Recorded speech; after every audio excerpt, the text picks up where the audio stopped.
नमस्कार बंधुओं। आज मैं फिर आप सबके सामने उपस्थित हूं एक अच्छा सा विषय लेकर। How can we remain happy? Is it possible? Yes, it is very much possible that we can remain happy. How? आप जानते हैं Kailash. What is Kailash?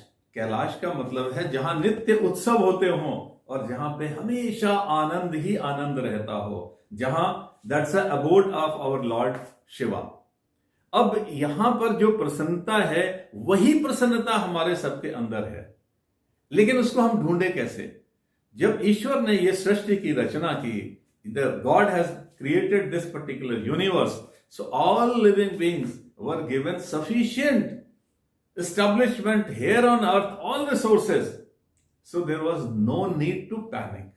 But God has created conditions like the sun will rise from east and set in west. So there was a discipline and there were certain rules and certain conditions applied. As you say, conditions are applied. Now these conditions were there for our life also. So God has made a condition that you will have no desires. All desires will be fulfilled by whom? By God Himself. He has created that organizational facility.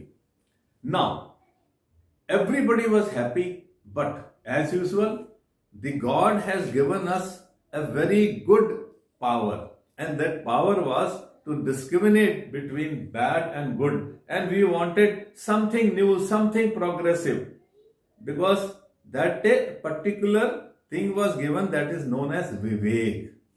Now, because of this Vivek, we wanted to create something, so we started. So because of our keenness, हमारी जिज्ञासा थी, तो हमने क्या किया?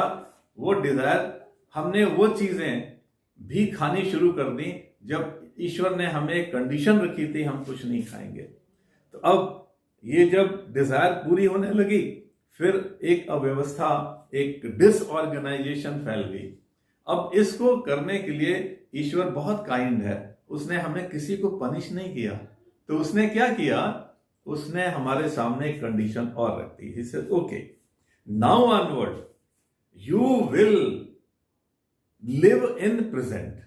जो है तुम्हारा, बस उसमें तुम खुश रहो। तो all animals, living being, birds, सबने ये चीज मान ली। तो उनको जो मिला, फल मिले, फ्रूट मिले, जो भी मिला, उन्होंने खा पी कर अपने को, अपने प्रेजेंट मोमेंट में वो हैप्पी हो गए। लेकिन मनुष्य तो मनुष्य है। अब मनुष्य का मतलब है मेरे all human race, including all ladies and all gentleman. अभी इन लोगों ने क्या किया? इन्होंने अपने को फिर उठा लिया। कैसे उठाया? इन्होंने क्या काम कर दिया? इन्होंने ये बोला कि हम कुछ ना कुछ तो हमें करना है। किसके लिए? भविष्य के लिए।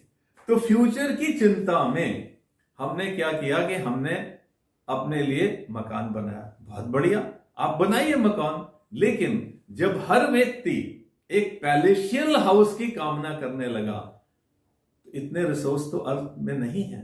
सो what will happen? There was a race among the human beings for food, for money. Now what became that whatever knowledge we were gaining, that became money centric, not knowledge centric.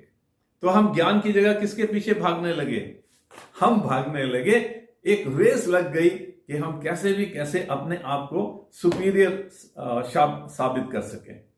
इस superiority और इस उसमें race में फिर problem आ गई। God ने फिर हमारे ऊपर कृपा की। अभी ईश्वर ने बोला कि देखो, अभी तुम उतना लो जितना तुम्हें आवश्यक है। अब उस आवश्यक नेसेसिटी के हिसाब से आपको जो भी चीज चाहिए, आपको पढ़ाई करनी है, आपको पैसे करने हैं, आपको नौकरी चाहिए, जो भी चाहिए, तो ऐसे रिसोर्सेस पैदा कर दिए गए। बहुत सारे लोगों, बहुत सारी फैक्ट्रियां, बहुत सारे जॉब, बहुत सारी व्यवस्थाएं, सड़कें, आपके लिए कितनी उन्होंने व्यवस्था हम लोगों ने, हमें अंदर ईश्वर ने ही हमारे दिमाग में, हमारे मस्तिष्क में, हमारे ब्रेन में ये फैसिलिटी डाली है कि हम जिस चीज की कामना करें हम वो पूरा कर लेंगे। जैसे आज के समय में देख लीजिए, मनुष्य ने कामना की स्पेस में जाने की, हम स्पेस में चले गए। अभी मनुष्य डिजायर कर रहा है स्पेस में बस्ती बनाने के लिए, एक सिटी बनाने के लिए, उस पर भी काम शुरू हो गया। आप देखिए, पहले एरोप्लेन्स उड़ते थे, उसी स्पीड में अब ट्रेन्स चलने लगी हैं। कम्युनिकेशन हमारा, आज मैं इसी कम्युनिकेशन के माध्यम से आप सब लोगों से मिल रहा हूं, बात कर रहा हूं। तो अभी ये सारी व्यवस्थाएं हमें हो गई, तो हमको खुश रहना चाहिए। अब प्रसन्नता कब आएगी? जब हम अपने डिजायर्स को लिमिट कर लेंगे। आपको, हमें जितना चाहिए ईश्वर ने व्यवस्था की है, तो अगर हम अपनी डिजायर्स को लिमिट कर लें तो यस, हम बड़े आराम से रह सकते हैं। इसमें कैसे होगा? हमें दूसरे के लिए भी उतनी ही फैसिलिटीज को चुनना पड़ेगा। आप समझ गए? तो अगर दूसरों की हम करेंगे, दूसरे हमारी, मतलब हम एक दूसरे की सहायता से हम ये काम करेंगे।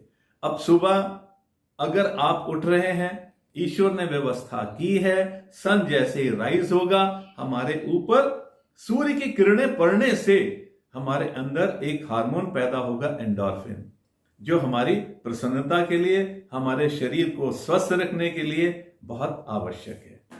उसके साथ साथ ईश्वर ने बहुत सारी व्यवस्थाएं की हैं। हम एक दूसरे को अगर उपहार देते हैं, एक दूसरे की मदद करते हैं, तो हमारे अंदर डोपामाइन पैदा होता है। अगर हम सेवा से प्रसन्न होते हैं दूसरों की, तो वो सेरोटोनिन पैदा हो जाता है। तो ऐसे इतने सारे हार्मोन उन्होंने बना दिए हैं, और ये हमारे अंदर स्वतः पैदा होते हैं। हमारे शरीर की व्यवस्था ऐसी, संरचना ऐसी है।